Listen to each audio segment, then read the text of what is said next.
சரி, நம்பிக்கைய பத்தி கொஞ்சம் பேசுவோமா? முதல்ல நம்பிக்கைன்னா நீங்க என்ன? அத பத்தி நீங்க ஏதாவது முதல்ல சொல்லுங்க அப்படின்றீங்கன்னா, கான்ஃபிடென்ஸ். உங்க மேல இருக்க செல்ஃப் கான்ஃபிடென்ஸ் தான் வாழ்க்கையில ரொம்ப ரொம்ப முக்கியம்னு நான் சொல்லுவேன்.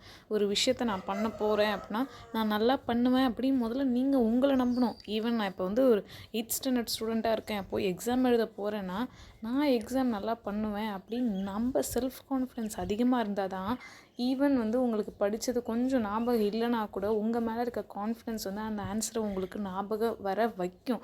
அதுதான் வந்து எல்லாத்தோட மெயின் அப்படின்னு நான் சொல்கிறது. உங்களே நீங்கள் சந்தேகப்பட்டுட்டே இருக்கீங்க, நம்மளால் முடியாது நம்மளால் முடியாதுன்னு நினைக்கிறீங்க. அப்புறம் வேறு யாரால் முடியும்?